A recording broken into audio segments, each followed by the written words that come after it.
Hello guys, this is Doronsmovies and you are watching the 14th episode of the Lore Q&A. Today I'll be answering some of the questions you guys left in the previous video. If you would like to get your questions answered, make sure you either put them on the Q&A lore videos, and it is best if you put them on the newest ones, as those are the ones I usually check. And also you can send your questions over YouTube personal messages, and the other way of doing it is to send me a message on either Facebook or Twitter, as you have links in the description for that below. Okay, so let's start.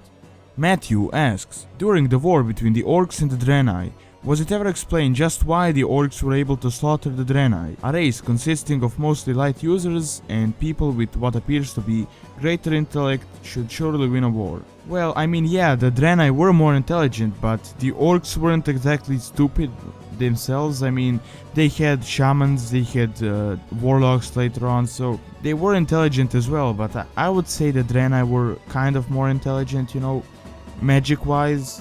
But yeah, I mean, the Orcs were, though, like, they were bigger in numbers and were stronger than the Draenei, I mean, most in the melee conflicts. But I know it would make sense if someone in the Warcraft universe, like, he uses magic and you would automatically assume that he's stronger, but that really doesn't work in the Warcraft universe, because that wouldn't make sense, because you have characters like Grom Hellscream, Varian Vryn, Jen Greymane, and I mean, they would be pretty weak if it worked like that, because they mostly rely on either weapons or like just fighting instead of magic and all of that. Also, in the fight, I mean, Orcs definitely had number superiority, and they also had the element of surprise, as the Draenei weren't exactly expecting a siege of that size, if that scale. And yeah, I would say that Orcs mostly won because of their superiority numbers, and also the element of surprise definitely helped him as well. Okay, next on, Irodine asks, do you think we will see Kul Tiras anytime soon? Well, I don't believe it has been actually officially stated, but we will most likely see a Kul Tiras, if not now in Worlds of Draenor, most likely either afterwards, because I mean, a lot of things are happening with Jaina, and I mean, she is after all the daughter of the leader of Kul Tiras, and something might happen there. They might bring Kul Tiras, like Blizzard might actually bring Kul Tiras, but like this time they could bring it kind of big, instead of like before you just had Kul Tiras and they were just low level quests in Durotar and low level quest lines. So yeah, I mean, it could be possible that they would bring it back, especially now with the events of Jaina. Alright, continuing on, Scotty asks, do you enjoy the whole not knowing who the main villain is like in Mists of Pandaria, or do you like knowing who the end boss will be like in other expansions? Okay, so to be honest, I mean, I don't really enjoy it, because I kind of like to know what will happen in the future so I can kind of speculate it, but I mean, we actually did know who the main boss will be in Mists of Pandaria.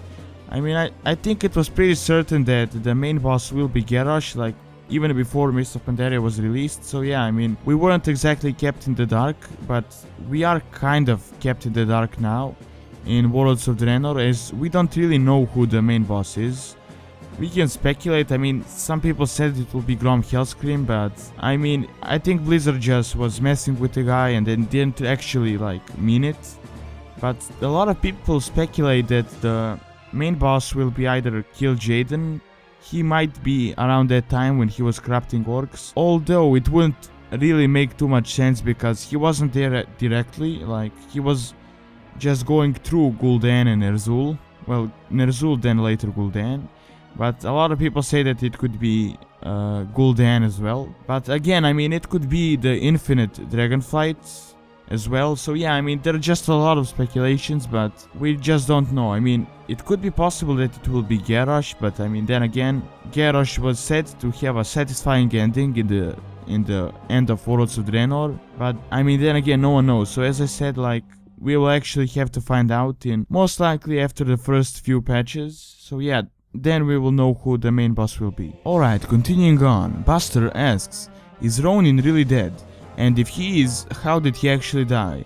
And what about his friends like Veressa, Falstad, Crassus and Jaina, and how did they take it? Well, I mean, yeah, he did actually die in the novel Tides of Darkness by Christie Golden, and what happened was he pretty much just sacrificed himself in order to save Jaina and localize the blast of the mana bomb just before the bomb exploded, he summoned a portal and then pushed Jaina so she could be saved and that she could lead the Kirin Tor later on.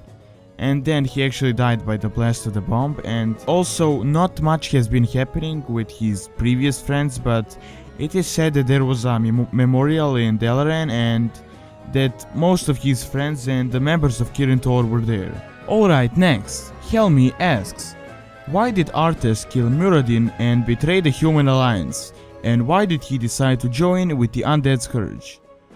Alright, so I think all of these events were pretty much just explained in Warcraft 3, Reign of Chaos and the Frozen Throne, but in summary, here is pretty much what happened. Alright, so Arthas was the son of the King of Lordaeron, Terenas Menethil, and he was also a paladin, like he wanted to become a paladin, and he was under the apprenticeship of Uther the Lightbringer, which was pretty reputable at the time. And on his journey he encountered the corrupted Dalaran mage kel'thuzad, and many of his minions were infecting the humans and infecting the grains and all of that, and he managed to fight them, and he did quite well until he reached Stratholme. And now there was Mal'Ganis the Dreadlord, and he was infecting the entire city, and he was turning all of its citizens into the Scourge. And now what Arthas' idea is that he kills them before Mal'Ganis, because if he kills them, they would just die, but they won't serve the Scourge. And I mean, his idea was kind of good because they would be killed anyway, but I mean, Uther, Jaina and most of his people were like outraged by his decision and told him that he became insane. And then Arthas discharged Uther the Lightbringer, and Jaina left him as well and most of his people, and then he took some of his forces and he did kill quite a few people, and he did actually face Mal'Ganis, and he fought Mal'Ganis, and Mal'Ganis told him to meet him in Northrend where his actual journey will start. And then again, like, Arthas took all of his forces, well, at least the ones who were loyal to him, and he took some of the ships and sailed to Northrend. And once he got there, he completely ignored his father's orders to return. Once he came there, he actually met Muradin on one of his expeditions, and Muradin told him about a mystical sword in the heart of Northrend, and that it was so powerful and that it could aid him in the fight against Mal'Ganis. However, even Muradin at the time didn't even know the actual curse of the sword. And of course, Arthas immediately searched for the sword. Then once they got there, they were warned by the leeches there that the sword is cursed, but Arthas didn't listen to them at all. And even though Muradin told him to go back, he didn't, and he ripped the sword out of the ice block, and one of the ice shards flew away and hit Muradin, and he was thought to have died in Warcraft 3, even though later on in WoW it was proved on that he actually survived. But I mean, Arthas didn't even care that he was killed, well, sort of killed, and he just took the sword and went to Mal'Ganis where he fought him, and he actually managed to kill him. Well, not actually kill him, as you can't really kill a Dreadlord, but you can defeat them and kind of banish them for a certain time. And pretty much then what happened is that he became corrupted, and he actually fell under Lich King's plan, which Ner'zhul at the time was the Lich King. And what Ner'zhul actually did was he planted a sword of his in Northrend, and he waited for an adventurer to come that would take the sword, and he was expecting it, like, he did it behind Kil'jaeden's back. Kil'jaeden trapped Ner'zhul in the Frozen Throne, and he did it behind his back in order for someone to free him from the prison. And Arthas was kind of a perfect subject. And then later on he ordered him, like, he came to Eastern Kingdom and he destroyed the entire Lordaeron, like he killed his father and a lot of his men, he turned them into Scourge, and he also destroyed Kul Tiras. And then like he took off for Northrend again, where he was to actually free Lich King, like destroy him and become one with the Lich King. And yeah, he actually did manage to do that.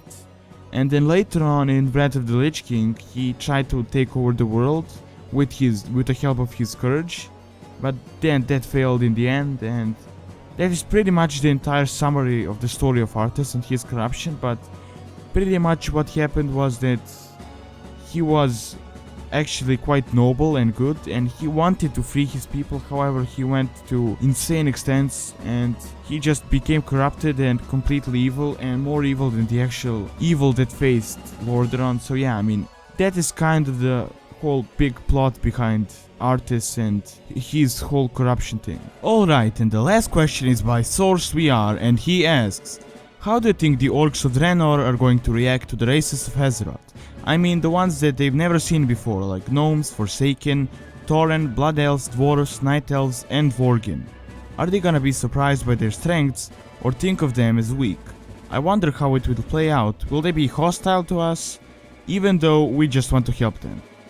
Well, that is really hard to answer, but I'm guessing the entire encounter with the Orcs is going to be a bit weird, like, especially with the current Orcs coming from the current universe. As for the new races, like, I think they will see them weaker compared to themselves, because generally Orcs kind of have a bigger ego, especially in a state that they are now, like state of war, and like they are pretty much empowered by all of the united clans and all of that, and I honestly feel that they would try to pick a fight with everyone who stands in their way.